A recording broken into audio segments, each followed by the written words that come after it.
a empezar porque quiero terminar un poquito antes. Bajas. Ya está Has aquí. Hola, Octavio. Ay, Luneta y Cora. Ahí asomadas. Todos pónganse de foto la de su perro. Sí, ahorita la pongo. Yo no tengo perro, tendré que ponerla en mis peces. Ahorita, no, tú no existes, Has. Es un pez el que habla. Ah, ok. Bueno, vamos a empezar, ¿no? Hoy va a ser una clase, creo, un poquito intensa por la lectura tan precisa que vamos a hacer de un par de párrafos del texto. No es del capítulo entero, es un par de párrafos. Falta a Fernandita y Gaby. A ver, es que... Y pescado, ¿verdad?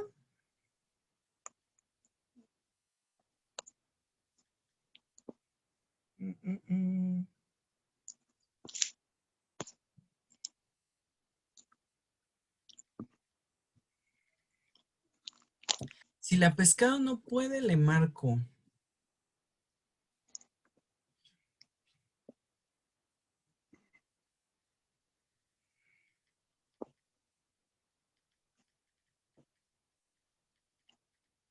Bueno, vamos a trabajar. Gaby, en Telegram.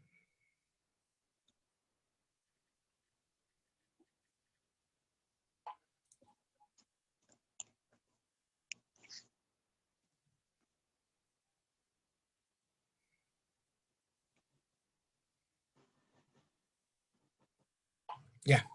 Ok, bueno, vamos a reiniciar con Homero y con Hesiodo. También con la oposición que muestra Sócrates hacia lo que... Ay, a ver si lo logra. Eh, la oposición que muestra Sócrates a los textos de Homero y Hesiodo.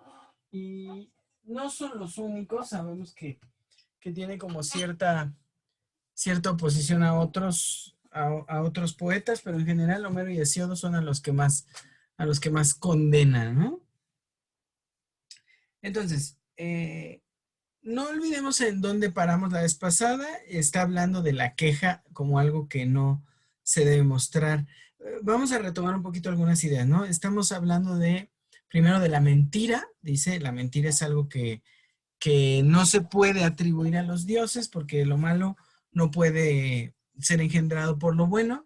Y por otro lado dice que es importante o es fundamental entender que la mentira sí, cuando es, digamos, verbal, ¿se acuerdan?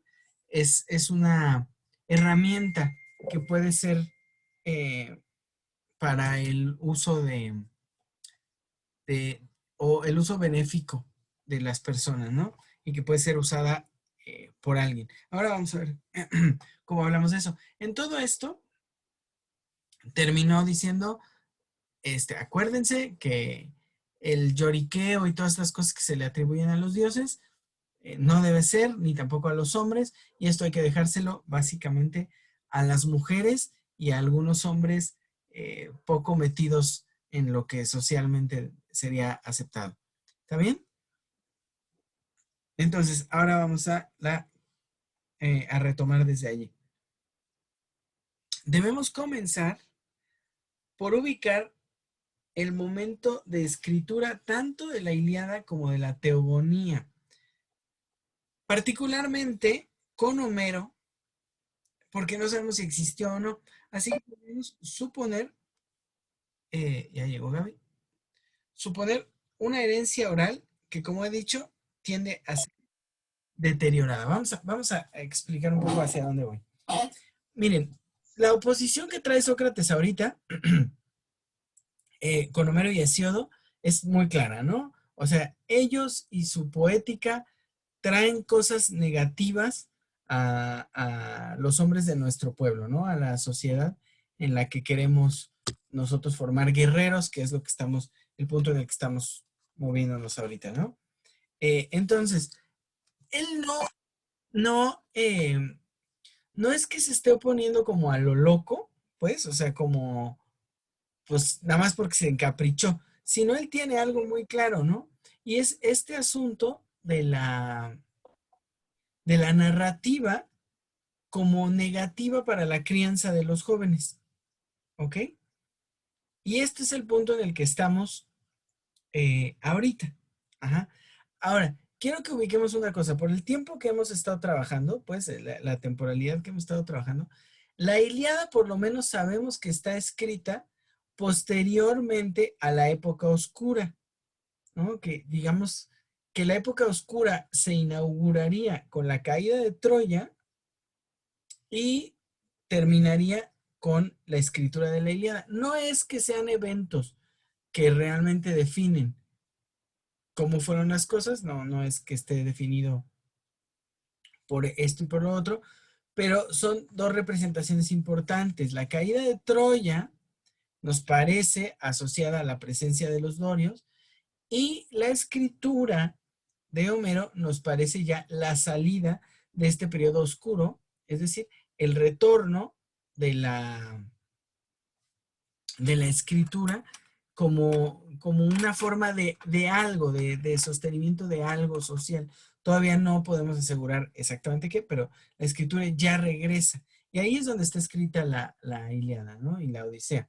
Ahora, recordemos también que dijimos que son eslabones de una tradición mayor que está en otro lado, ¿no? O sea, que había más textos que tenemos de alguna manera extraviados o que están extraviados y que probablemente nunca vamos a saber qué con esos textos, ¿no? Entonces, en esta, digamos, importante comprensión de estos textos, podemos ver que cuando ya llegan todavía con posterioridad, cuando ya llegan a Sócrates, cuando ya llegan a Platón, pues probablemente ya hay una distancia muy grande de lo que originalmente fue la conservación, ¿no? En cuanto a memoria de, de los eventos acontecidos en la guerra de Troya. Pero además, también sabemos que ya pasó tiempo, un tiempo largo, en el que la poética puede haber tenido variaciones. Fíjense, lo vamos a ver ahorita con mucho detenimiento. Si algo está diciendo Sócrates, si algo está como denunciando, es la presencia de la narrativa en la poética como separada de la musicalidad. Entonces, para él, el poeta musicalmente hace una narración. Y esa narración, de alguna manera, ¿cómo explicarlo? Prescinde de la música y trae consigo nada más una serie de eventos que Sócrates dice en el texto, pues son inventados, ¿no? O sea, pueden ser dichos de una manera o de otra, lo que importa es el contenido que traen, el contenido que dicen. Es decir, hay un desconocimiento total de la historia, ¿no? En esta narrativa. Pero si lo vemos con cautela y con mucho detenimiento, no es que él esté diciendo que la función de la poética debe ser la narrativa, sino que él ya la toma como que así es, ¿saben? O sea, no está proponiendo la narrativa como una función de la poética, sino que para él así es. Lo que quiere decir es que si nos remontamos a Homero, que de entrada no sabemos si existió o no, es probable que ya la Ilíada esté siendo nada más pues ahora sí que como le dicen, ¿no? Un poema. eh, ¿Este es épico? ¿Sí se considera épico, Octavio, la Ilíada? ¿Sí? Un poema épico, entonces, ¿no? Es decir, ya una narrativa de una serie de acontecimientos. Uh-huh. Si esto es así, entendemos que la hipótesis de la presencia de la persona, del ser, de la existencia, en el canto ya no está implícito acá. Es decir, que incluso Mnemosine podría estar funcionando de otra manera, ¿no? Podría más bien ser una, así lo voy a decir, ser una conservación deteriorada de la memoria. Ujú. Pero no podemos saber, miren, son muchas cosas que están juntas. Si Homero no existió, entonces lo que tenemos en la Ilíada es un compendio de cantos que fueron transmitidos probablemente oralmente. Ajá. Entonces, lo que se hace es que se compendian. Ahora, la tradición oral no sirve, como podríamos creer, como una conservación de la memoria íntegra si digamos, el canto que retrae la memoria necesita hacer presencia en un sitio. Ajá. Voy a tratar de explicarlo más o menos simple. Si la zona sagrada, la zona de habitación, o sea, donde se vive, genera una forma de ritual que implica el lugar, ajá, y hay un desplazamiento del lugar, entonces, si se lleva el canto, que es algo que no se puede arrebatar, sino que se lleva, el canto debe ser transmitido. Ajá. Y esa transmisión permite la memoria sobre el tiempo en el que se habitaba allá. Ajá. Es decir, Octavio nos decía, no importa que los familiares vivan en otro lado, el canto de estas familias les habla de quién es el pariente de quién y cuál es la ligadura. Entonces no importa dónde estén. Pero si en algún momento en el desplazamiento donde se lleva el canto se separa la importancia del canto y se retiene la importancia solo de la narrativa, entonces hay una afectación, y estamos hipotetizando un poco psicológicamente, hay una afectación de la memoria.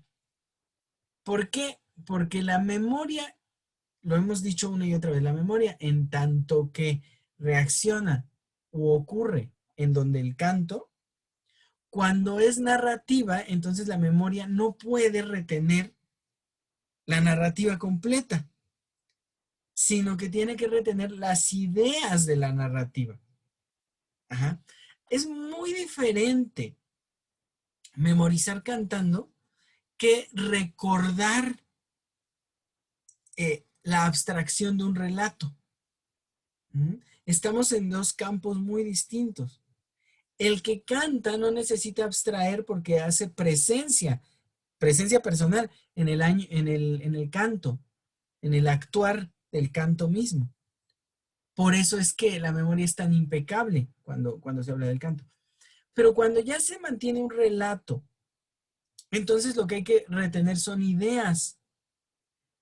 Y si se fijan, entonces ya no hay presencia en el relato. En el relato solo hay recuerdo. En la narrativa así hay recuerdo, diferente de en la poética, que lo que estamos apostando acá es que hay memoria.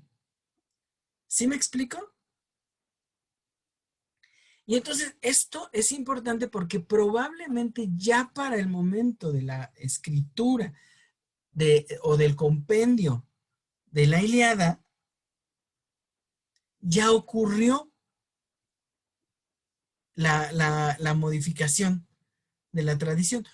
No puedo asegurarlo, creo que es un trabajo que se tiene que hacer con más detenimiento, pero sí pienso que a lo que llega a Sócrates, a Platón, perdón, ya es eh, esta separación entre canto y, y narrativa. ¿Sí me explico hasta acá? Entonces, vamos a avanzar un poco porque creo haber encontrado qué es lo que está tratando de denunciar Platón en el texto con respecto a esto que les digo ahora, ¿no? Entonces voy a leer un poco el párrafo como viene, ¿no? Es complejo este punto por la canción. El sentido de esta no necesariamente es solo narrativa.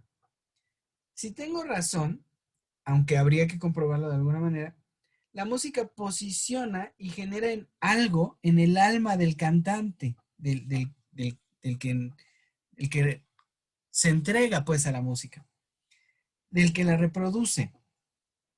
Las sensaciones y las palabras están adheridas en la ejecución musical,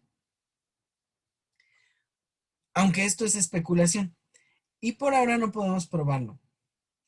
Pero es un hecho que tampoco podemos negar la oposición platónica diciendo que es Platón quien no comprende y quizá ver en la Ilíada concretamente una o cierta separación ya entre música y relato. Es decir, lo que trato de poner ahora en cuestión es no juzgar a Platón en este momento como que el güey no sabía, ¿no?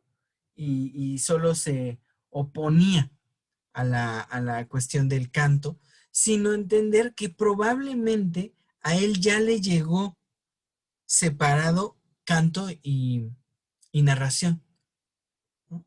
Y por eso señala y señala y señala la Ilíada, porque tal vez en la Ilíada, en su forma estructural, pudiéramos encontrar, si no en el instante de la separación, sí pudiéramos encontrar un momento eh, donde ya está separado relato y canto. Ahora, fíjense, porque nuevamente nos volteamos a ver a la época oscura, la época donde se pierde la escritura, donde se borra huella de un lenguaje anterior que se habría ligado al lenguaje, por lo menos hasta los grupos micénicos, y entonces hay un evento o una serie de eventos en un periodo donde se extravía una forma de hacer presencia en el mundo, ¿no? Una forma identitaria, que es, o como he venido yo apostando, es el canto, ¿no? Entonces, probablemente, ya para cuando ocurre la Ilíada, un proceso ya sucedió. No sé si intencionadamente o solo casualmente, pero el proceso ya debe haber sucedido para entonces. Por eso digo, no hay que juzgar ahorita a Platón, más adelante sí, pero no hay que juzgarlo por el momento, porque probablemente él está señalando lo que ya había a la mano. Y probablemente eso que ya estaba, sí se puede encontrar en la Ilíada. Uh-huh. Me pongo aquí la nota, no olvidemos que ya habíamos dicho que Platón no es la batalla contra, o sea, es decir, contra estas figuras poéticas anteriores, sino la reproducción de un esquema. ¿Okay? Partamos pues de esto. Van a ver a dónde vamos a llegar. El trato que da aquí a los dioses viene justo cuando va a hablar de la perfección de los dioses, no olvidemos, ¿no? El trato que da aquí a los dioses es más tendiente a la perfección. Seguimos en el registro de la mentira, inútil para los dioses y útil para los hombres. Uh-huh. Recordamos lo que habíamos dicho la vez pasada. Así que ahora veamos en qué sentido la mentira es útil para los hombres. ¿Ok? Recordamos que dijo que los dioses no podían mentir, no podían engañar, no podían disfrazarse, ni podían hacerse pasar por algo inferior a ellos. Uh-huh. Bueno, ahora vamos a ver por qué para los hombres la mentira sí es de carácter útil. Después de compararla con un medicamento, porque esas son las palabras que usa, que la mentira puede ser usada como un medicamento, dice que solo deberá ser usada por los magistrados de la ciudad. Uh-huh. Está en la página 81 del texto de la UNAM. Los particulares, es decir, no los magistrados, sino los particulares, cualquier otra persona, será declarada culpable de mentir por introducir el daño a la ciudad, ¿ok? Cuando dice esto, dice, los magistrados deben ser los únicos capaces de usar la mentira por una razón, porque ellos saben lo que es bueno para la ciudad. Pero cualquier otro ciudadano que use la mentira debe ser juzgado como culpable porque él mismo está introduciendo un daño al grupo. Ahora, la pregunta es, ¿cuál es el daño que está introduciendo, no? Bueno, vamos a especular sobre este daño. Creo que si el magistrado gobierna y sabe, y entrecomillemos esta palabra, y sabe de qué se trata el bien colectivo, su mentira no apunta a nada negativo porque no lo hace en provecho propio, sino en el bien de la comunidad. En cambio, los otros, digamos cualquier otro ciudadano, solo mentirá por beneficio personal, por egoísmo, y ahí comienza el mal de su ciudad. Es decir, cuando el magistrado, dice Sócrates, usa la mentira, la va a usar en provecho de los demás. Ajá. Es una construcción que usará porque sabe cuál es el bien común, ¿no? Ahora entonces nos va a hacer falta, lo vamos a trabajar más adelante, nos va a hacer falta saber quién debe ser el magistrado, ¿no? Quiénes deben ser los que gobiernan. Es decir, la mentira, en tanto que es para el bien común, no tiene, no tiene una afectación, sino contrariamente funciona como el medicamento, ¿no? Que ataca, pero con beneficios para el cuerpo. En cambio, ¿por qué mentiría otra persona? Si sabe algo que conviene al pueblo, tendría que decirlo a los magistrados y ellos decidir si es necesario construir una idea ficticia o no. Si éste miente sin confiar en los gobernantes, entonces éste miente con un solo propósito, el beneficio personal. Y el beneficio personal, entonces ya es nocivo para el orden del pueblo, para el orden de la comunidad. Ahora, la pregunta es, ¿por qué? Ajá. Vamos a avanzar un poco más. Si nos metemos de lleno nuevamente en Fraser, lo que hemos hablado en sesiones anteriores, y el totemismo, recordemos lo que ya habíamos dicho del nacimiento de las reglas de exogamia. Lo que se restringe en la exogamia, pues, en esta regulación de matrimonio, lo que se restringe no es la apropiación sexual matrimonial de un miembro del grupo, sino el nacimiento de la conveniencia individual personal. Eso parece estar muy ocurrentemente en Platón. ¿Recuerdan cuando les conté que Fraser había dicho, y sí, creo que sí lo hablamos con un poquito de detalle, que Fraser había escrito en algún momento que la exogamia parecía ser más bien una manera de evitar la individualización de las personas? Es decir, se ven los castigos, ¿no? Que lo más castigado, lo más maltratado, por decirlo de alguna forma, en un grupo totémico, en un grupo exogámico, es la falta a la exogamia.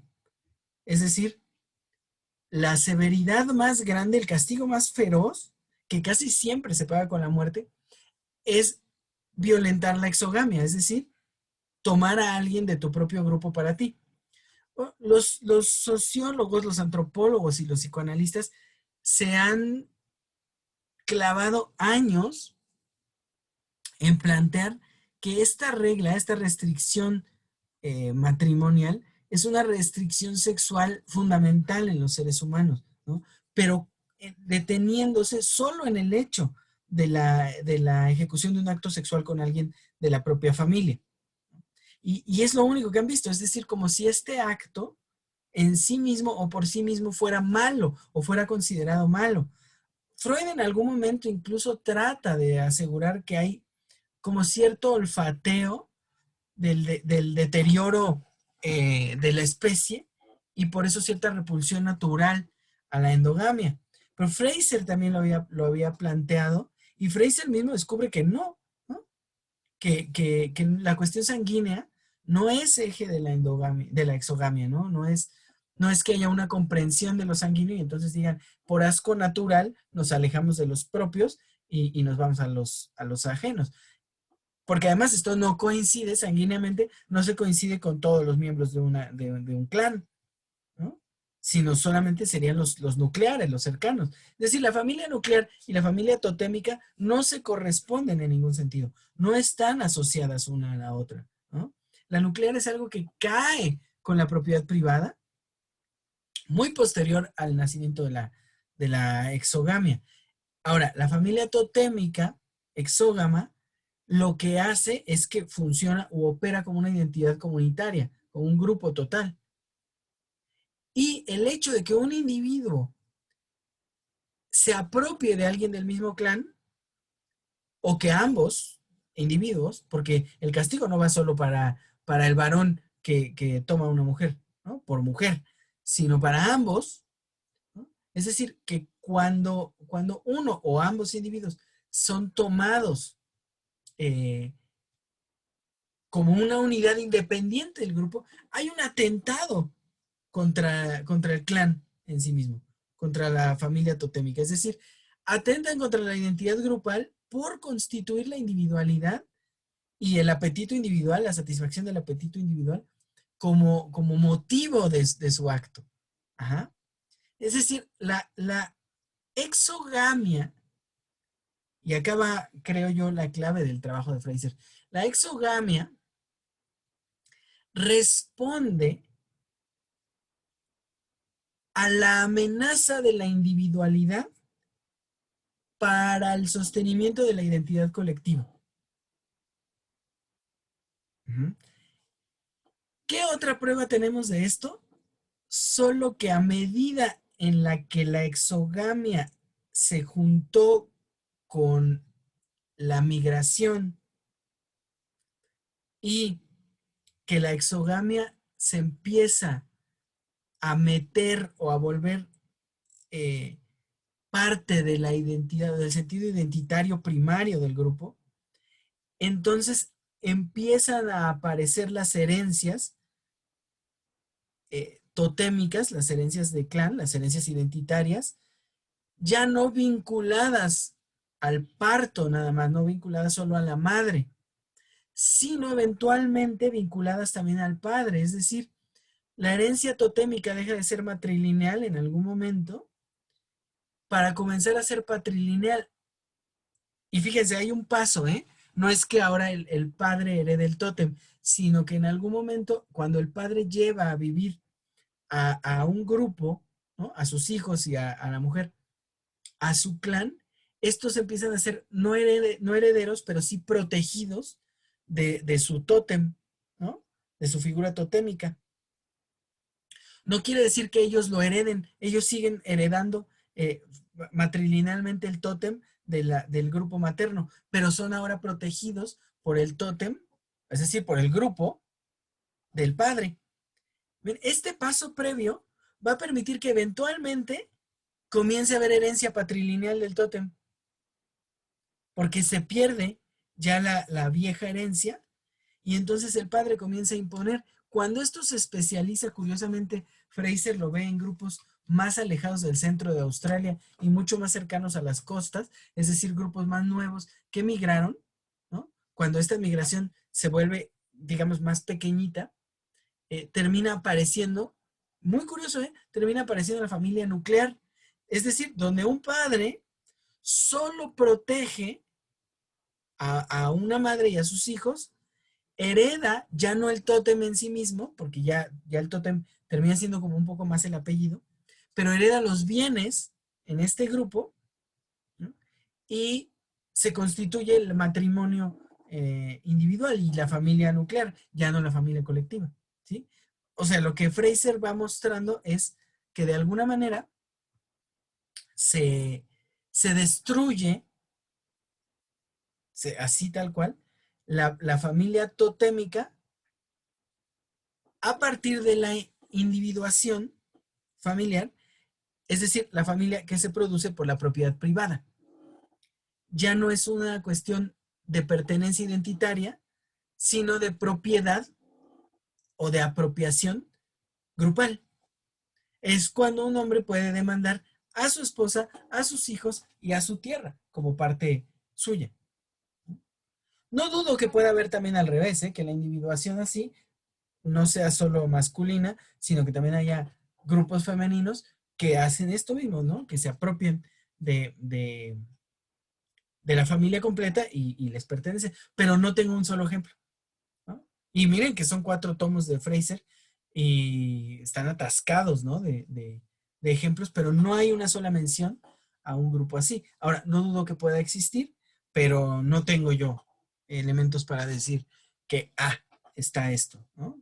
Definido de esta manera, ¿no? Entonces entendemos que la amenaza aquí es la individuación, ¿no? No me parece descabellado, no me parece loco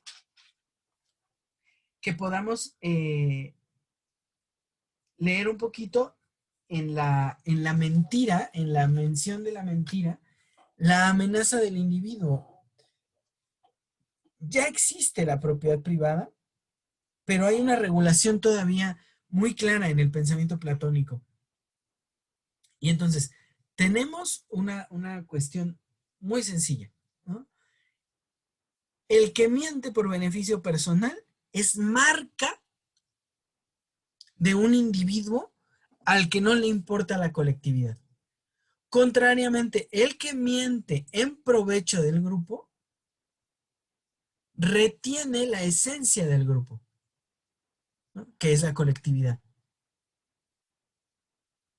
Por eso lo va a dejar del lado de los magistrados y no del lado de cualquier persona. Mentir es malo si no es usado para la colectividad. Y la decisión de usar la mentira como un bien colectivo le pertenece solo a quien gobierna o a quien regula las leyes, más bien, ¿no? A quien hace las leyes. ¿Sí estamos bien? Vamos a seguir. Ya teníamos nuestra primera cualidad en el guerrero entonces, ¿no? La valentía. Recuerdan que fue nuestra primera cualidad. Después se inició el trabajo sobre la importancia de la verdad o de la no mentira. Lo que no sabemos es si apunta esto a una segunda cualidad o solo a la permisividad que deben tener los gobernantes para educar usando la narrativa, sea verdadera o mentirosa, ¿no? A mí me gusta la idea de lo artificial. Y esto para sentar ideas en los jóvenes, ¿no? Entonces, no sabemos ahorita si la verdad es una cualidad del guerrero o solamente es una herramienta para sembrar ideas en estos jovencitos que van a ser después guerreros, ¿no? La artificialidad, la construcción artificial. Entonces, dejemos pendiente saber si esto es una cualidad o no, pero ahora sí vamos a la segunda cualidad que él mismo muestra. ¿Cuál es? La templanza. ¿Ok? ¿Cómo va a definir la templanza? Bueno, lo primero es ver cuáles son sus cualidades. Y en primer lugar, la templanza, su primer cualidad es la obediencia, tal cual está escrito en el texto, es la obediencia a los gobernantes, la primera, y el gobierno de sí frente a los placeres. ¿Ok? Entonces, la templanza se caracteriza por ser la obediencia a los gobernantes y por gobernarse a sí mismo sobre los placeres. Hasta acá me explico, ¿no? 3 placeres entonces son los que ubicamos o los que se señalan en este lugar. Solo 3. y no hay más. El vino, el amor y la mesa. Ajá. Básicamente es comer, embriagarse y la sexualidad. Ahora, no hay hasta el momento otro placer que se ubique. Es ¿Hay ser, otro? Ah, no es cierto.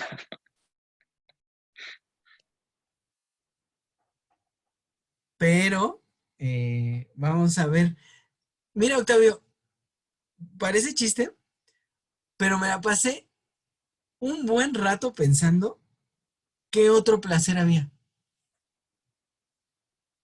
Y se me hace complicado porque creo que el otro placer que podemos encontrar es la voluntad, en tanto que creación de la existencia, en tanto que libertad. Creo que ese es el placer y estos son derivados de ese como deterioro. Ajá, porque no es lo mismo comer que comer algo rico. Ese pequeño detallito, ese jugueteo, ya nos hace pensar en algo propio, lo que discutíamos el fin de semana, ¿no? Además, en algo propio del humano, ¿no? Esta capacidad de no solo tomar el mundo, sino fabricar el mundo. Creo yo que el placer está allí, pero vamos a ver, porque en algún punto creo que vamos a encontrar un deterioro del placer y vamos a verlo convertido en otra cosa. Pero quiero dejarlo esto como sorpresa del día de hoy, ¿no? Ahora, comencemos por el primer punto, la obediencia. Este es el primero de los dos puntos que maneja, ¿no? La obediencia. El joven que no siente temor y sumisión ante su superior está condenado al extravío.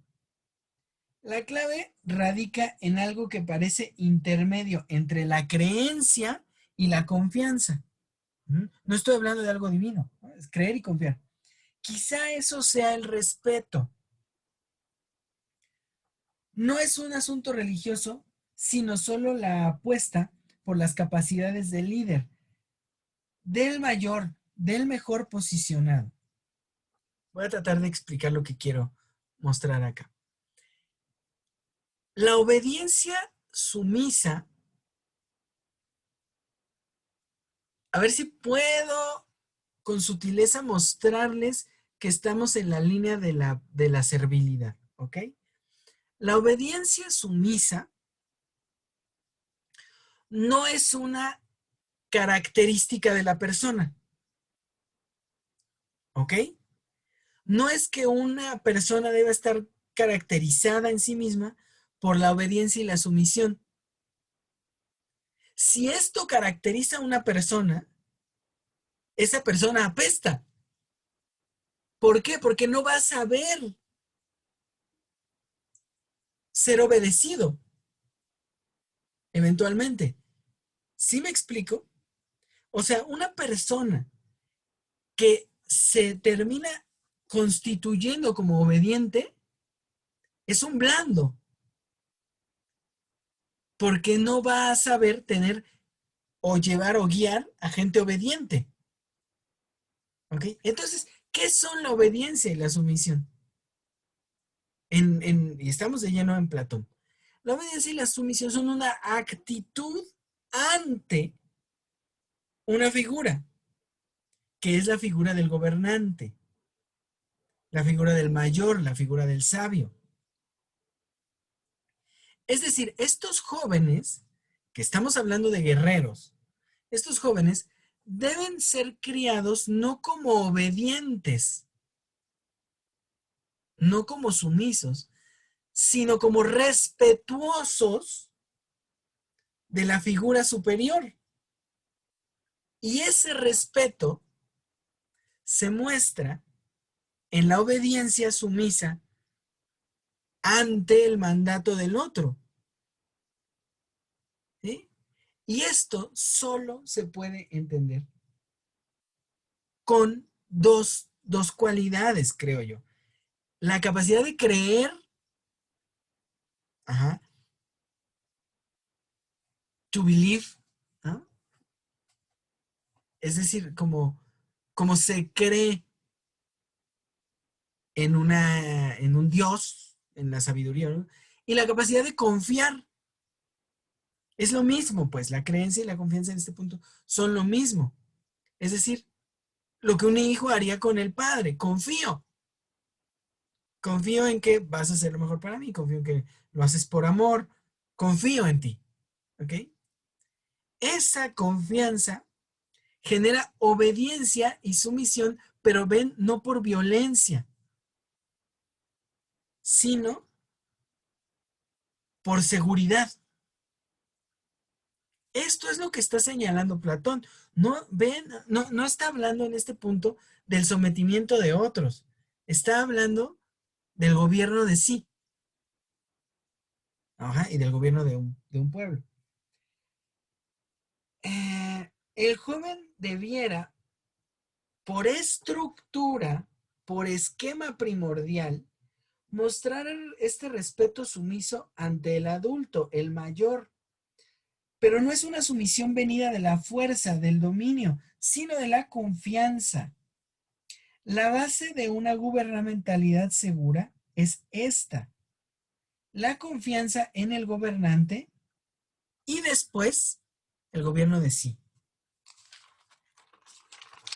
¿Gubernamentalidad es la palabra, Marta, o todavía no aparece la palabra que te hace ruido?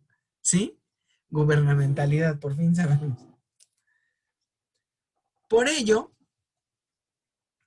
y fíjense, volvemos al relato. Por ello es que el relato no se, en el relato, perdón, por ello es que en el relato no se debe engrandecer la irreverencia de los jóvenes, sino todo lo contrario, la sumisión, la obediencia.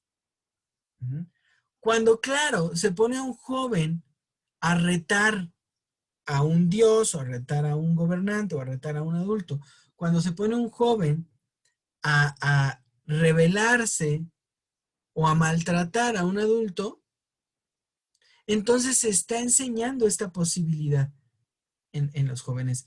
Ahora, no quiero hacer de esto un show, pero díganme que no, a nosotros nos han criado pensando que eso es la adolescencia, ¿no? La adolescencia es la irreverencia ante el adulto. Ah, me acabo de topar dos fenómenos, ¿no? Por ahí, eh, una pensamientitos esos de Facebook que dice: los adultos creen que es una falta de respeto cuando les pides, tú joven, que te respeten. Y entonces resulta que es como muy sabio, ¿no? Como, pues yo como joven pido respeto y entonces eso al adulto le parece una falta de respeto, pero es muy simple, o sea, esto es sacado de cualquier contexto y eso está detrás de la idea de que el viejo es tonto, es seco, es incapaz de adaptarse a la modernidad y es como ignorante ante la modernidad, ¿no? Y no saben cuántas veces me he enfrentado a escuchar esto de morros, de amigos más jóvenes o de amigos de mi edad que se niegan a ocupar su lugar de adulto, de conocedor, y buscan mantener como cierta juventud, mamando la producción, incluso si es puerca, incluso si es sucia, de los jóvenes, ¿no? Un amigo dice: el reggaetón es el rock de esta época. Otro amigo dice: eh, es de viejitos escuchar viniles porque la música se escucha igual, y negarse a escuchar la música como es, ahora en MP3 y todas estas cosas, es no querer estar como negar a los jóvenes y a lo bello que hacen los jóvenes. Pero otro amigo con el que tocaba, ¿no? Prefería mil veces escuchar lo que decían de las rolas jovencitos como nuestro baterista o como una guitarrista que tuvimos, o como su baterista que era un chaval de 19 años, ¿qué decir? A ver, nosotros que tenemos casi 40 años, venimos haciendo esto de décadas y sabemos cómo carajo se hace, ¿no? No, los jóvenes son los que traen, ¿no? Otro amigo en algún momento me decía que cuando hablaba yo de la porquería que fueron las películas de Star Wars, o en algún momento, no recuerdo de qué otra cosa hablé mal de estas nuevas generaciones, decía, güey, es que estás viejo y por viejo no aceptas, ¿no? Las nuevas ideas. Y dices, güey, no mames. Esta descalificación al viejo es lo que se está negando en este momento platónicamente, ¿no? O sea, no puedes descalificar al viejo porque no por viejo es tonto. Contrariamente, ya recorrió y si confías en él, que volvemos a lo que planteábamos anteriormente, si confías en él, si confías en su sabiduría, en su experiencia, no puedes de ninguna manera descalificarlo como conocedor de lo propio del beneficio de la comunidad. Está negado acá y dado que esa negativa nunca ocurrió, vean lo que pasa ahora. ¿Cómo puede haber un grupo de morritos burlándose de un profesor en la escuela? Desde la secundaria, preparatoria, ¿no? Ya no digamos la universidad. Segundo fenómeno que me topé hoy fue un mensaje que llegó porque ya quieren hacer paro virtual en la prepa. O sea, tienen 2 semanas, están tomando clases en línea y quieren hacer paro virtual en la prepa porque tomar clases virtuales atenta contra los derechos humanos de los estudiantes y afecta su estabilidad emocional, su salud mental, dicen ellos. Oh, vamos, no es eso la juventud. No es la sumisión como cualidad, que eso es en lo que nos están criando hoy en día, pero tampoco es la oposición por oposición, ¿no? Es decir, hay algo extraviado y está aquí, dicho en Platón, la confianza. Eso es lo que tenemos extraviado. Sigo, perdónenme que de estos rodeos, pero quiero explicar exactamente a dónde vamos. Acá arranca el segundo punto entonces. El autogobierno o la regulación personal, ¿no? Estamos sobre la página 82. Les voy a leer 2 relatos importantes que están trabajados aquí en el texto. Son muy chiquitos, ¿eh? Dice, déjenme ver. Sí.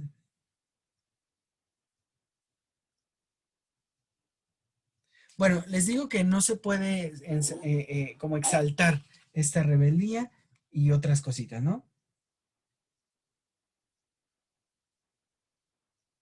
Los excesos, cierto, estamos contra los deseos.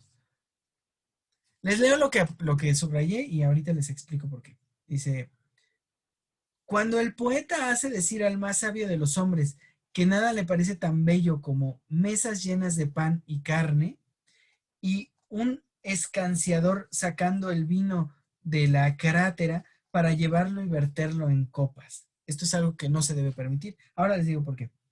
¿Te parece que sea propio para inducir al joven oyente al dominio de sí mismo? ¿O esto otro? La muerte más triste es perecer de hambre y acabar así su destino. ¿Qué es lo que sigue? ¿Cuál es el punto que sigue? El gobierno de sí. Y el gobierno de sí es ante los placeres, como lo dijimos anteriormente, ¿no? Entonces, va a tocar ahorita 2 placeres, pero nos vamos a enfocar en este punto. Dice, no se le puede decir a un hombre sabio, o sea, en el relato, acuérdense que estamos en el relato y ahora el relato nos va a hablar de los placeres. No se le puede en el relato hacer decir al hombre sabio que no hay nada más bello que un chingo de comida y de bebida, ¿no? Que mesas con manjares y repletas y grandes vinos. Ajá. vamos a ver por qué. La segunda cosa que no se le debe narrar, o el segundo ejemplo que él pone, es que no hay nada peor que tener hambre y morir de hambre. Pero no es de cualquier hambre de la que está hablando, ¿no? Porque recuerden lo que nos dijo arribita. Vamos a avanzar en mi texto y ahora van a ver, porque estamos en el gobierno de sí. ¿Saben? Estamos tratando de impedir que el jovencito se entregue a los placeres, ¿no? Ya le impedimos ahora que se entregue a la rebeldía contra los mayores, ahora tenemos que impedir que se entregue a los placeres como eje único de la existencia, ¿sí? Los dos puntos que habla sobre la comida muestran la relación tan profunda que hay entre necesidad y satisfacción cuando éstas han pasado ya por el filtro de la cultura. Necesidad y satisfacción es simple, hambre y comer. Cuando pasan por la cultura, algo cambia. Veamos primero cómo pone la comida como algo en sí mismo bello cuando es abundante y preparado. Es un satisfactor que supera por mucho el hambre, que va o se enfoca en el placer. Por otro lado, está la amenaza. El esquema de los placeres se estructura así. No es la insatisfacción de la necesidad lo que amenaza. Es verdaderamente la pérdida del placer lo que se pone en juego. Piénsenlo. La amenaza detrás de la pérdida de un trabajo, de la pérdida amorosa. Una de las fantasías más monstruosas y comunes que he observado en la clínica ante rupturas amorosas es la persona teniendo sexo con otras personas. El dolor que esto causa es brutal. Es una sensación de muerte y la gente lo expresa así. Es una de las cosas más extrañas que yo he visto en la clínica, ¿no? Y bueno, en la vida real, pues también, no nada más como psicólogo, yo mismo he estado en esto, ¿no? Una de las fantasías más brutales que hay cuando hay una ruptura amorosa y de las más comunes, claro, del lado del pasivo, del que no decidió romper, es imaginarse a la persona teniendo sexo con otra persona.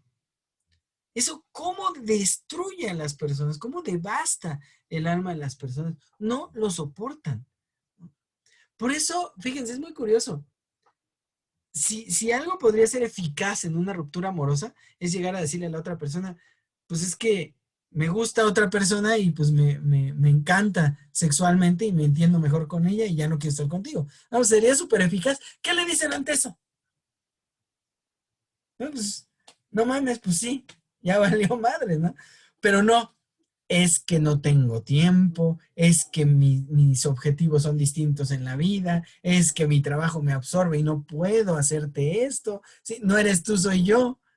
¿Ah? Porque incluso la persona que rompe en la relación sabe lo monstruoso que es la pérdida del satisfactor del placer en una relación. Ahora, dígame que no es lo mismo con los trabajos. Está bien, renuncio, ¿no? Pinche trabajo culero, renuncio, pero ¿qué voy a hacer sin el dinero? ¿No? Y no es me voy a morir de frío, me voy a morir de hambre, es ya no voy a poder pagar el cable, la mensualidad del coche, la colegiatura de los niños, turun, turun, turun, turun, turun, turun, ¿no? O sea, fíjense cómo la amenaza roza el placer y no la necesidad. El hombre moderno lo sabe muy bien. La amenaza nunca apunta a la necesidad. Apunta al estatus de vinculación con satisfactores del placer, que además son sociales y caros siempre.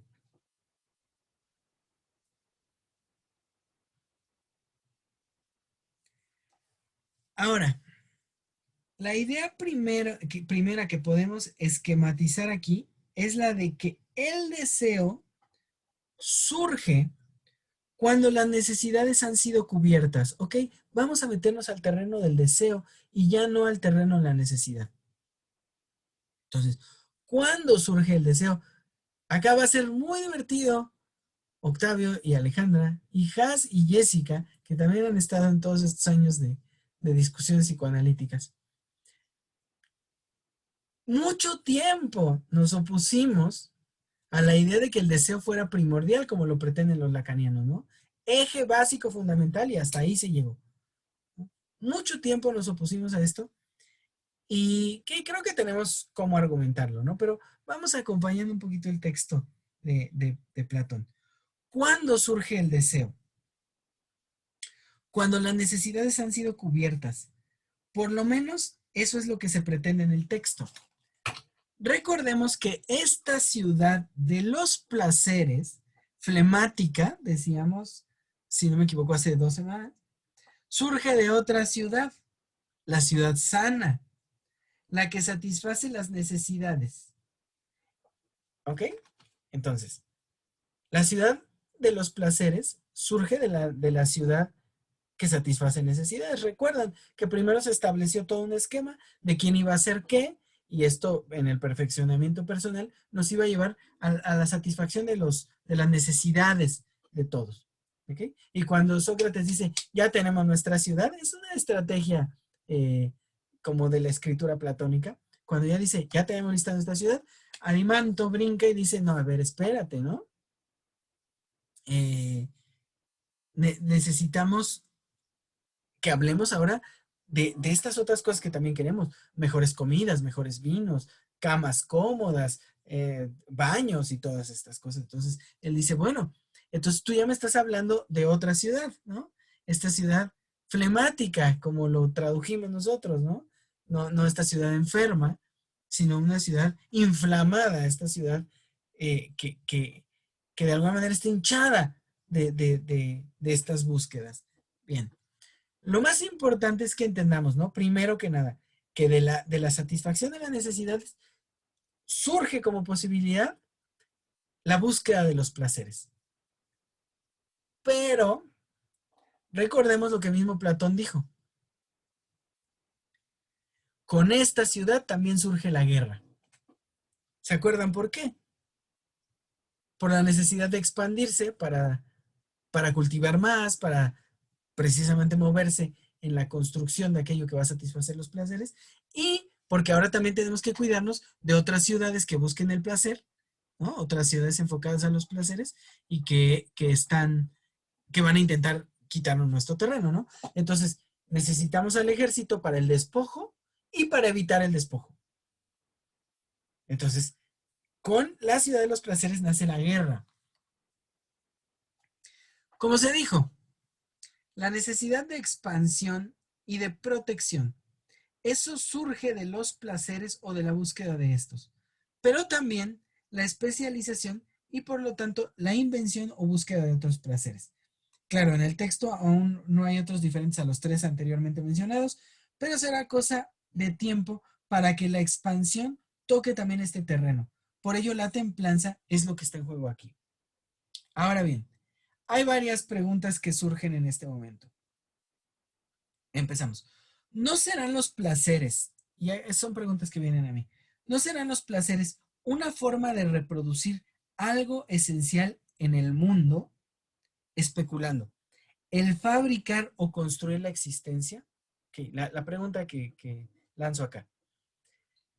¿No será que la construcción o la fabricación de los placeres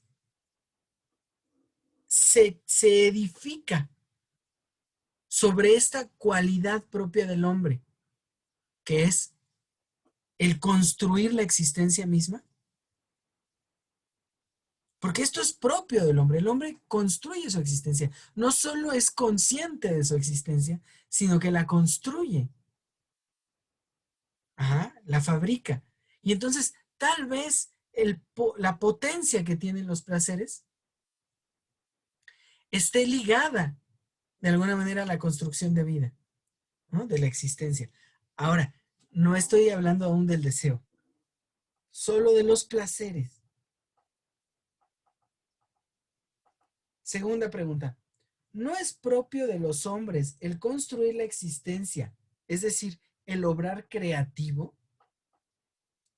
Pero de ser así, ¿en qué momento se vuelve persecutorio al placer en su forma de deseo? Es decir, ¿en qué momento la pérdida del placer se vuelve persecutoria? Creo que en la pregunta está la respuesta. En el momento en el que el vínculo con el placer no es creativo, sino deseoso. Cuando se pasa de una forma activa a una forma pasiva ante el placer, se pasa de una forma, digamos, edificante a una forma expectante. Se pasa de la voluntad a la, ni siquiera a la sumisión, se pasa de la voluntad a la dependencia. Es decir, se pierde la voluntad, y fíjense qué belleza para todos los ex-lacanianos, porque dudo que aquí quede uno solo. ¿Cómo pasamos de la voluntad al deseo? Esto es un golpe histórico para la psique. Cuando se pasa de la voluntad al deseo, no van juntas. La voluntad y el deseo no van juntos. No van juntos. Ni uno es consecuencia del otro. Hay un paso histórico. Los hombres de paso, los del otro comienzo y esto de Heidegger, acá, bueno, vamos, son más que pertinentes, ¿no? Pensar. Es que estaba pensando en que nosotros somos hijos del deseo y por más que nos esforcemos hacia la voluntad, que eso es la voluntad misma, el deseo sigue habitándonos, ¿no? Siempre más débil, ¿no? Ante figuras mayores como la creatividad, la edificación, la productividad, pero igual somos, ¿no? Creo que podemos comenzar con la idea de la amenaza que Sócrates tiene muy clara, ¿no? Recuerdan, me puse aquí que relea la segunda cosa, pero es cuando dice que no hay nada peor, no hay muerte más triste que perecer de hambre, ¿no? No es gratuita esta frase. Si leemos la anterior, que es los lujos de la mesa y los vinos y todo eso. Ahí donde la mesa está puesta con abundancia de manjares, el hombre no es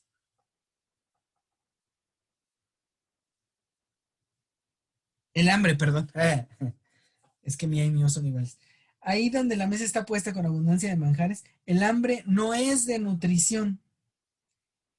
El hambre aquí no es más que el deseo. Ajá. En estas dos frases se entiende, ¿no? No estamos hablando de lo nutricio, no es hambre, no es verdaderamente no poder comer, es no poder comer eso, ¿no? Ya no apunta a la nutrición, sino al deseo. No es una necesidad, sino un deseo lo que está en juego aquí. En algún momento, el placer y la amenaza se pegan. Aunque no creo que sea inherente una a la otra, placer y amenaza, no creo que sean necesarios uno de la otra. Sí, como dije antes, el placer responde o podría responder a algo propio de los hombres, es decir, a fabricar el mundo, entonces en sí mismo no implica ninguna amenaza, sino cierta presencia activa en el mundo. Pero hay un movimiento que cambia el placer de sentido. Creo que es el momento del deseo y eso no parece estar quedando del todo claro en el texto, aunque Sócrates lo está atribuyendo a la crianza y a los relatos asociados a ella. Fíjense, es ultra filosófico el texto. Ultra filosófico, es una cosa brutal el texto en cuanto a filosofía. Sócrates dice, todo lo que yo les estoy diciendo viene en él, pues, ¿no? La necesidad, el deseo, bla, bla, bla. Pero dice, ¿cómo hacemos desesperado a nuestro joven por satisfacer un deseo? ¿Cómo lo llevamos a esta desesperación? Muy simple. En el relato. Lo vamos a criar con relatos en los que el deseo se comporte de esta manera. la satisfacción de las necesidades y la proximidad a los placeres se comporten de esta manera. Es decir, desesperado el hombre será en tanto que desesperada sea la narrativa. Para él es muy fácil. El paso entre la necesidad y el deseo, el paso entre la voluntad, que para él es gobierno de sí, y ¿cómo lo dije hace rato? Como, bueno, la entrega al deseo, tal cual, el paso entre voluntad y deseo, para él es la narrativa. Ajá. Es decir, que es, de acuerdo a lo que narramos, que enganchamos a nuestro joven con, con el veneno del deseo, ¿no?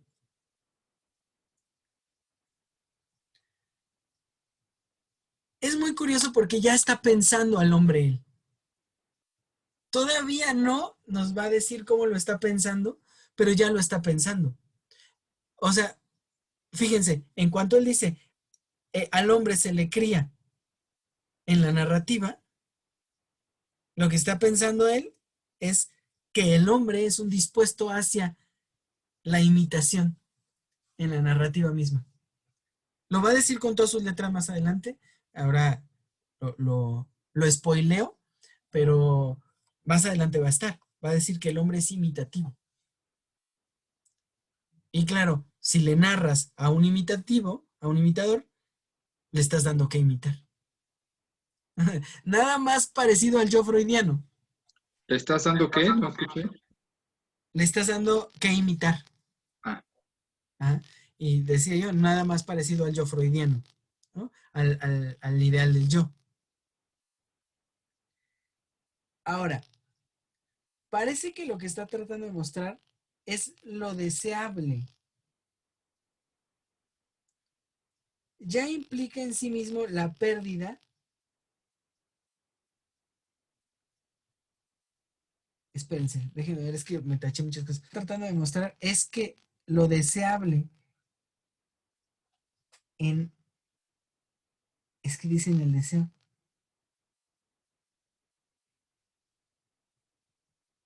Ah, ok. Es que cuando digo lo deseable me refiero a la cosa deseada, ¿no?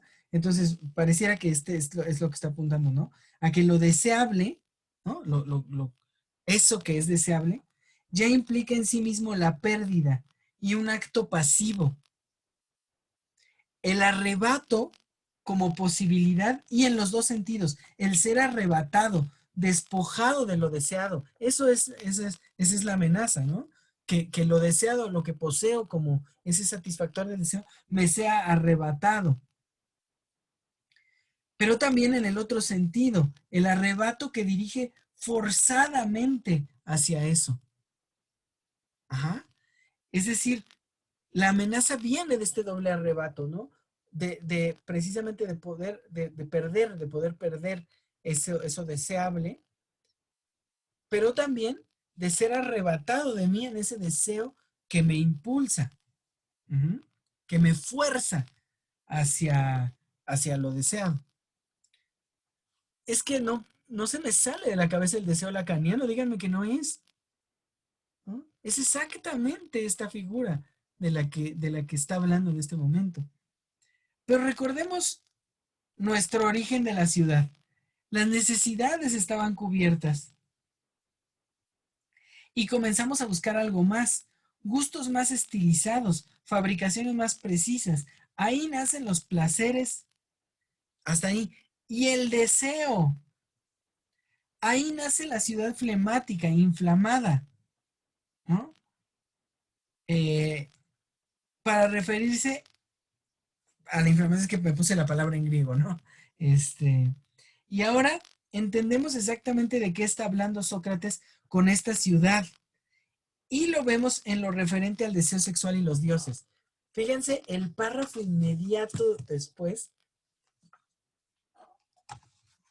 dice, ¿se acuerdan que acaba de prohibir hablar así del hambre y hablar así de la comida? Dice, ahora, o lo que se nos cuenta de Zeus, cuando estando él solo despierto, mientras los dioses y los hombres dormían, se olvidó bruscamente de todo lo que había estado meditando a causa de sus ímpetus venéreos, y la vista de Hera le sobrecogió de tal modo que no quiso ni retirarse a su palacio, sino que pretendió yogar con ella allí en el suelo, diciéndole que nunca le había tenido así el deseo, ni cuando se vieron la primera vez, ignorándolo sus padres.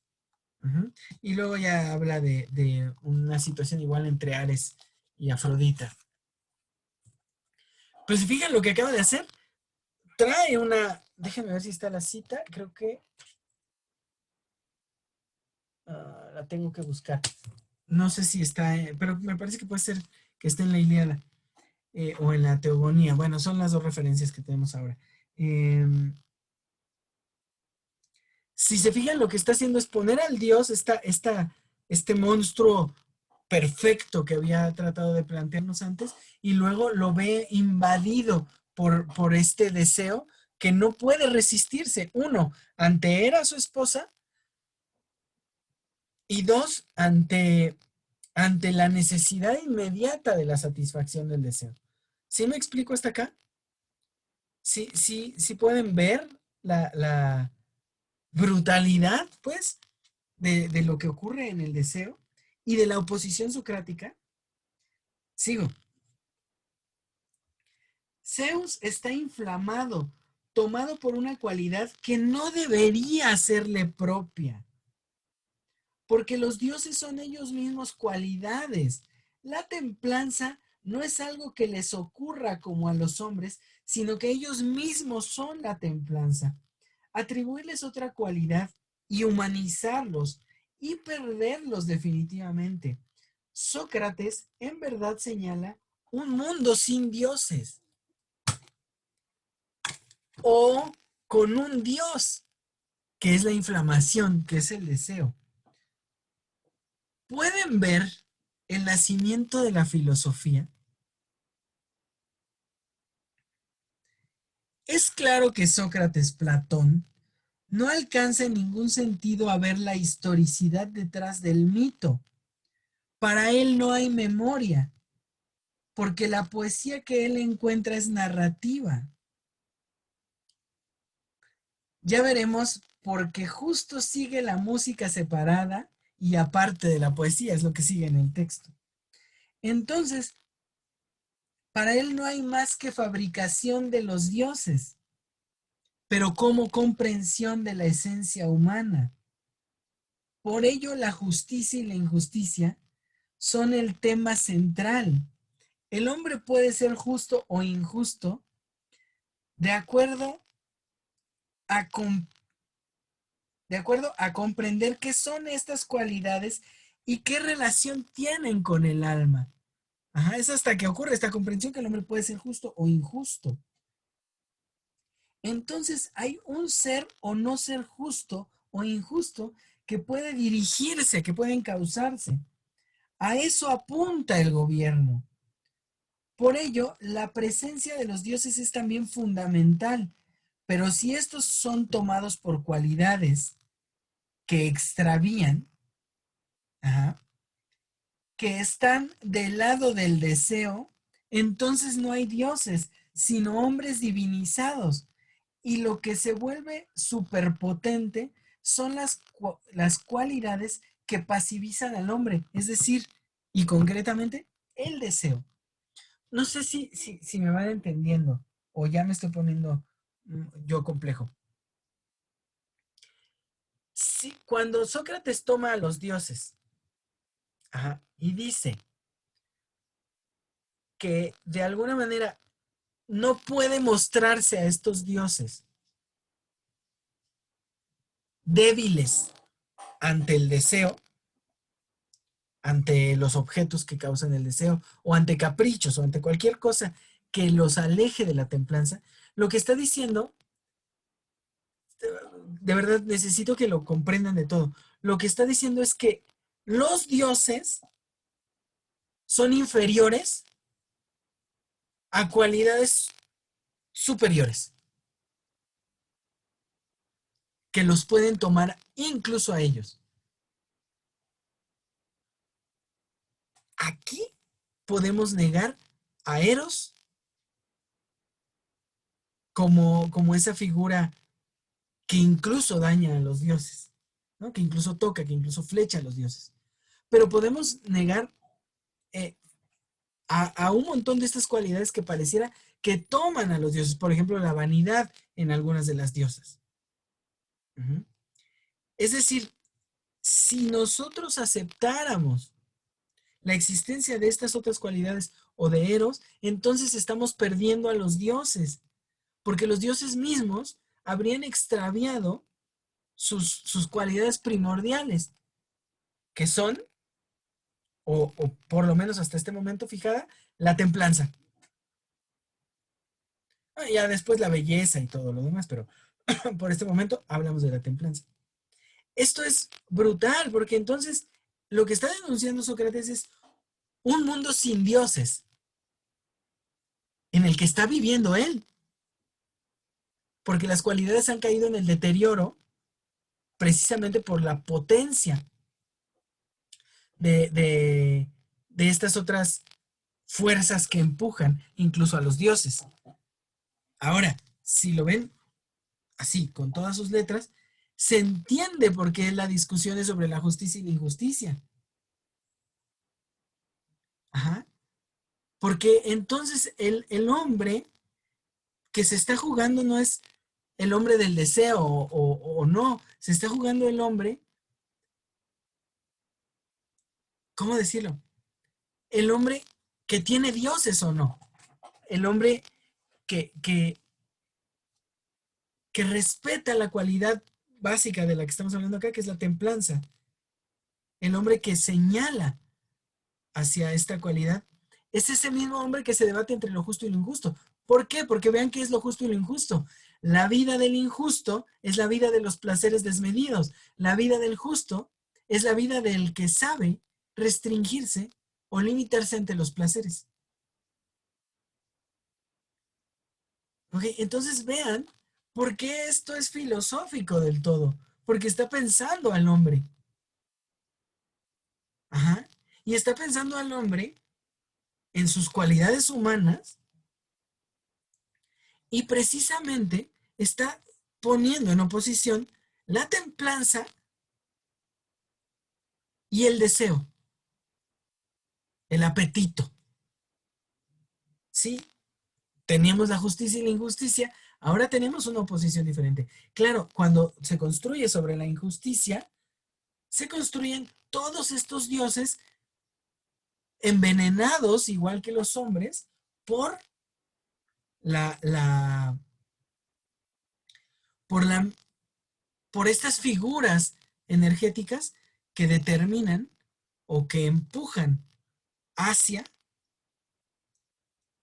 la pasividad del hombre, hacia el hombre que no es dueño de sí, hacia el hombre no gobernado, sino el hombre tomado, el hombre extraviado y dirigido, encausado por fuerzas que le son ajenas, ¿no? Es decir, un hombre pasivo ante un hombre de voluntad. El hombre del deseo es un hombre pasivo. ¿Cómo me da coraje haber estado 20 años con los lacanianos? Sí, efectivamente, el deseo ha adquirido en nuestra sociedad del placer el carácter divino, la fuerza suprema y la única forma de frenarlo, vean qué maravilla, la única forma de frenarlo es la gubernamentalidad de sí y de los otros. Repito este párrafo mío. Efectivamente, el deseo adquirido en nuestra sociedad del placer, el, el carácter divino, la fuerza suprema y la única forma de frenarlo es la gubernamentalidad. Ya ven en qué terreno está Platón. O sea, su terreno es el de frenar el deseo, no el de oponerse a la diosa, como había yo venido medianamente creyendo. Él está hablando de, van a ver, la caverna ya grita, grita, grita, grita. Él está hablando de los hombres perdidos. Es contento este día con Platón. Ahora entendemos por qué la Ilíada es un enemigo de la ciudad del placer.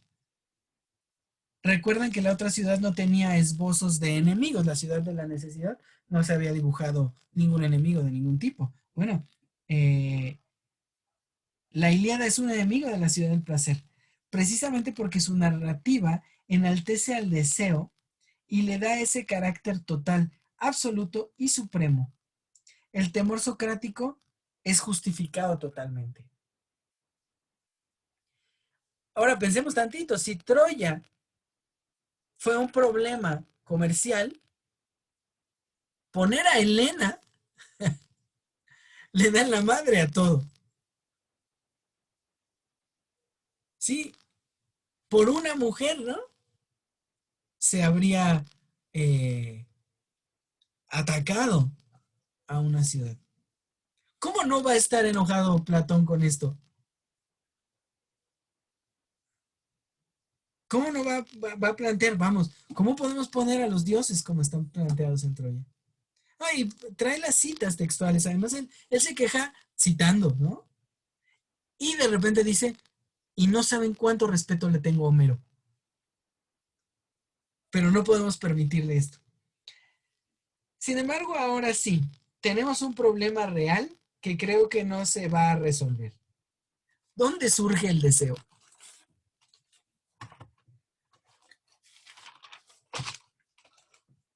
Ya dije antes que la respuesta simple es en la narrativa. Ahí es donde surge la crianza primera de los hombres. Y en el actuar social también, aunque criado por la narrativa también. Pero nosotros vamos por más, porque con Homero y Hesíodo, Platón retiene cierta narrativa, la separación entre el canto y experiencia. Y esto puede ser clave para lo que estamos revisando. Supongamos, pues, que la narrativa ocurre entonces de una separación entre la música y el relato. ¿Okay? Que es la pérdida de la experiencia y vamos a la narrativa tal cual. La narrativa enfocada en la crianza, ¿no? Que podremos eventualmente decir la paideia. Entonces, supongamos que la narrativa ocurre entonces de una separación entre la música y el relato, es decir, la subordinación de una a la otra. Si tengo razón en mi hipótesis de que el canto mismo se hace y que en el canto mismo, la hipótesis es que en el canto mismo se hace y se resguarda una experiencia identitaria fundamental, entonces la ruptura de estas dos, por decirlo, instancias, no destruye la experiencia identitaria primaria, pero la redirige, la reorganiza, ¿ok? La tesis, lo que estoy planteando es que la narración y el canto van juntos en la poética. Ajá. Cuando se separan, entonces subordinamos una a la otra, es decir, la música se vuelve adorno de la poética, ¿no? Por eso me mega, ultra, super cagan ¿cómo se llama? El Joaquín Sabina y esos güeyes. Los trovadores, porque siempre lo he dicho así desde chico, ¿eh? Que estos güeyes hacen cualquier música para narrar sus historias de coger, ¿no? Y eso es lo que hacen. Si separamos, entonces subordinamos la música al relato, ¿no? Y entonces mantenemos el relato. Y fíjense, si la música con relatos, si la poética originalmente traía una experiencia, cuando la separamos, la potencia experiencial se mantiene en el hombre, pero la reorganizamos. Ahora la dirigimos hacia la narrativa, es decir, la educamos en el sentido narrativo y la extraviamos de su experiencia fundamental. Es decir, la hacemos interpretativa de cualquier manera, ¿no?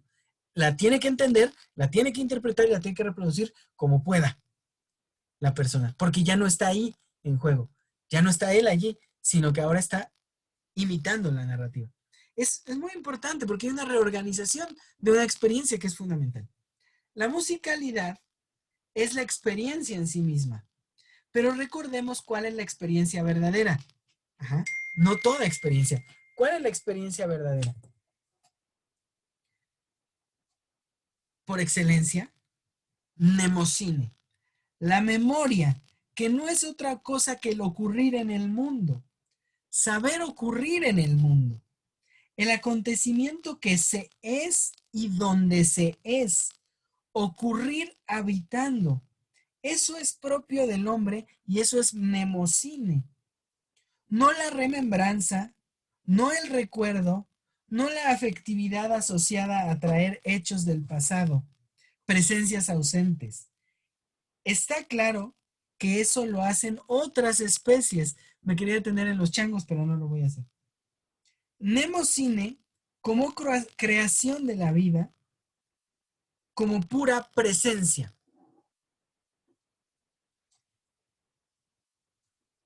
Voy a poner la grabación en el Telegram porque creo que este rato lo pueden volver a querer escuchar. Bien. Espero que me vayan siguiendo. Me parece muy profundo, muy intenso este momento. Bien. Cuando la música queda fragmentada en el relato y lo sonoro, en las ideas y el ritmo, entonces mnemocine no puede ocurrir de la misma manera. Aunque eso no quiere decir que no ocurre. Insisto, vemos lo que es la filosofía y luego, tardíamente, el psicoanálisis. La filosofía ocurre donde la experiencia ha sido extraviada. El filósofo se pregunta por la esencia porque ha perdido la esencia. Y su salida, por lo menos la platónica, es la educación. Voy a releer hasta acá. La filosofía ocurre donde la experiencia ha sido extraviada. El filósofo se pregunta por la esencia, ¿por qué ha perdido la esencia? Y su salida, su solución, por lo menos la platónica, es la educación, la paideia, es decir, pensar al hombre en ese extravío y entenderlo como esencial, fundamental, propio, es decir, pensar al hombre dentro del extravío y luego entender como si el extravío fuera fundamental del hombre. En él, en Platón, está realizado el extravío porque ya no es capaz de verlo, solo puede asumirlo. Y eso es lo que está revelando hasta ahora. La gubernamentalidad ocurre cuando el estar presenciar el mundo no es sino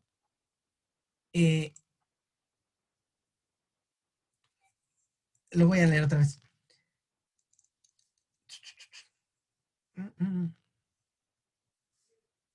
La gubernamentalidad ocurre cuando el estar presenciar el mundo no es sino cuando esa cualidad propia del ser humano debe dirigirse y enfocarse.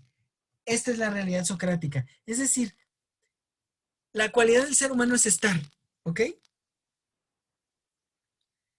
Este presenciar el mundo, eh, cuando queda perdido, cuando queda extraviado, es necesario redirigirlo. Eso es la gubernamentalidad para Sócrates. Ajá. Es la dirección. La gubernamentalidad es, ¿cómo se dice? Pedagógica. Ajá.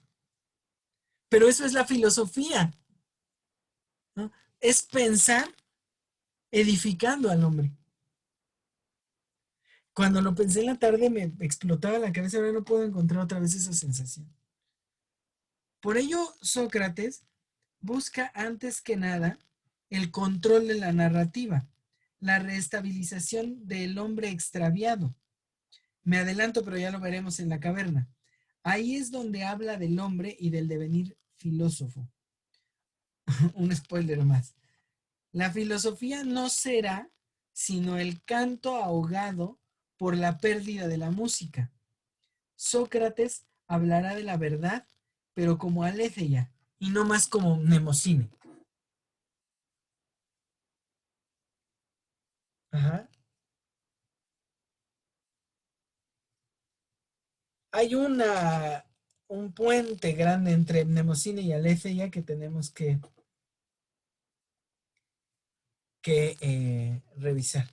Después de la comida y del sexo viene la riqueza, ¿no? Es lo que va a discutir en las siguientes páginas sobre la riqueza y cómo la riqueza seduce también a los dioses. Preguntas, por favor.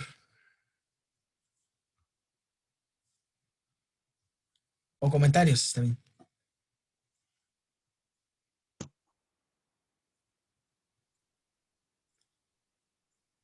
No me dejen así solito.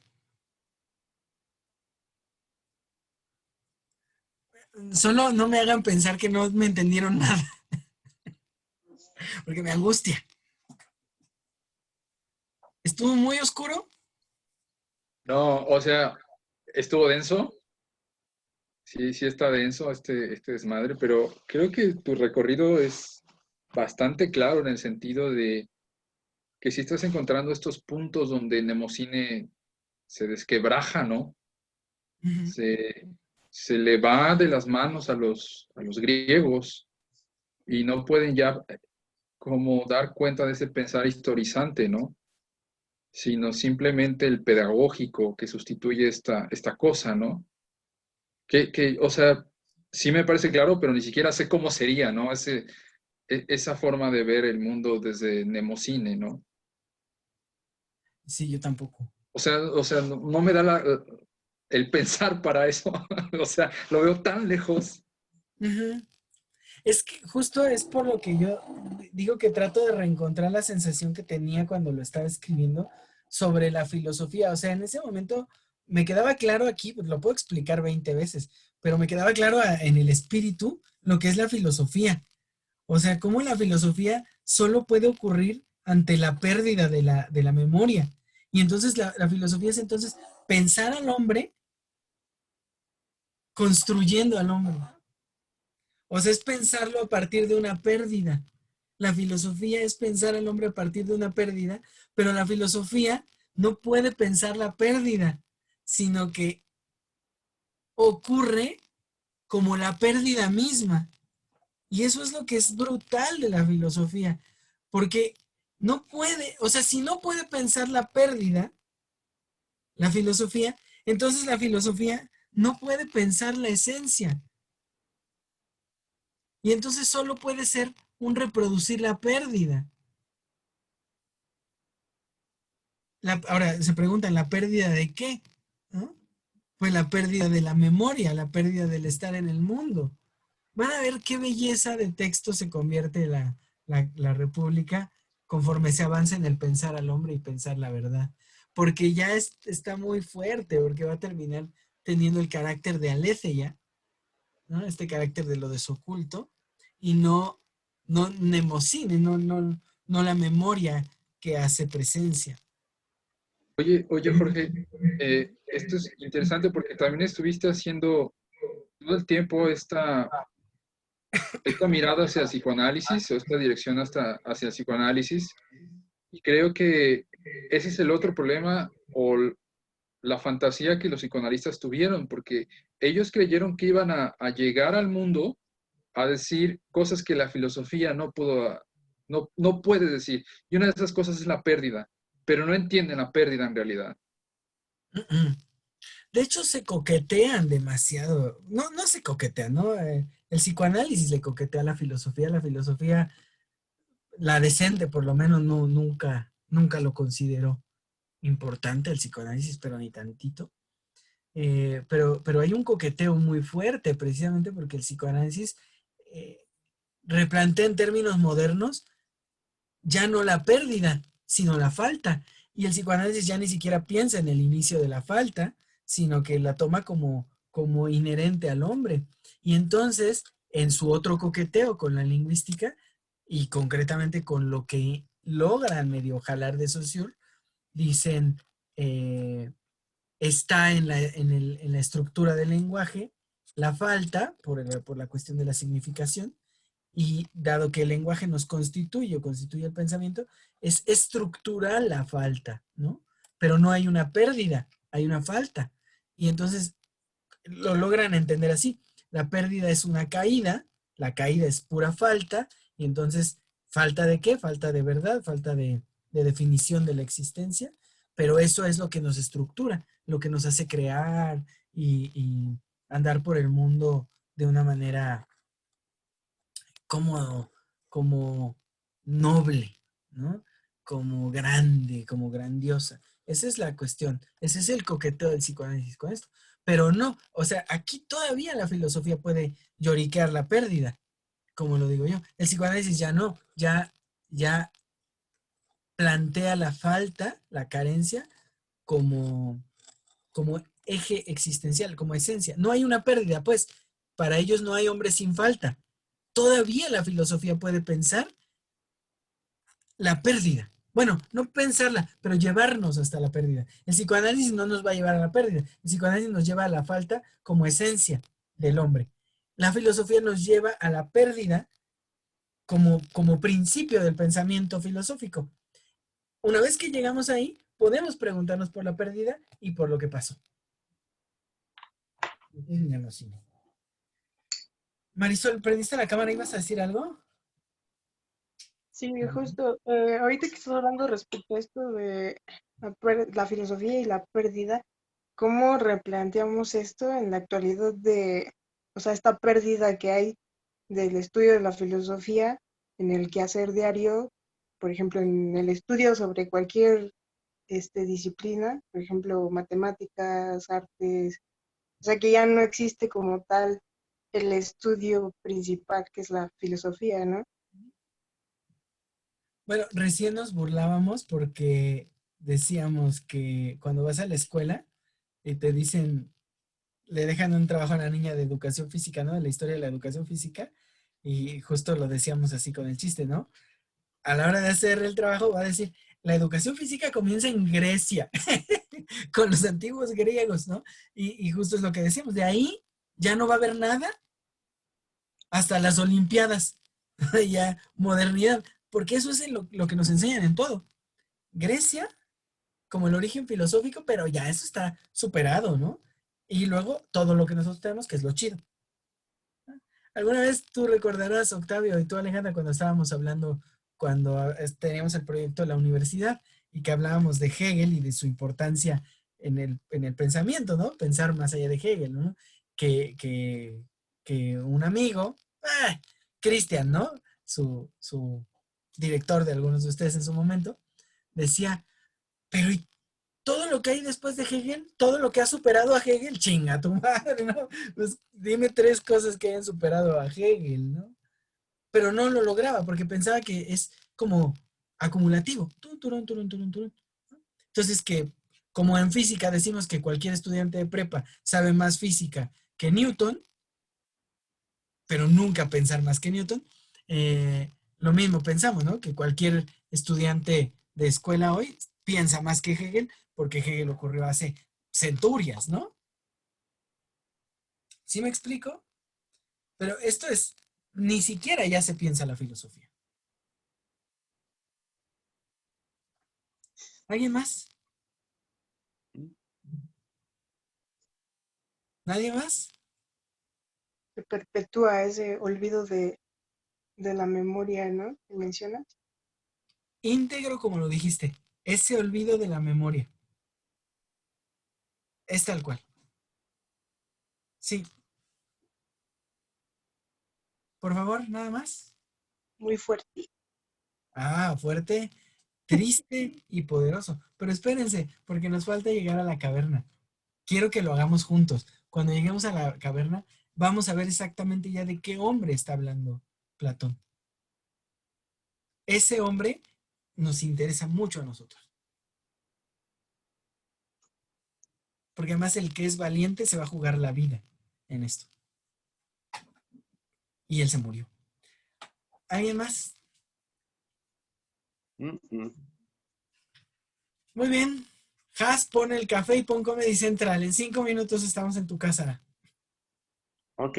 Hoy se estrena el episodio de 1 hora de South Park en Comedy Central y se llama Pandemic Special. Si les gusta South Park, véanlo. Nos vemos dentro de 8 días. Me da mucho gusto verlos. Cuídense y disfrútense mucho. Adiós. Adiós a todos. Muchas Bye. gracias. Gracias. Bye. Bye. Bye.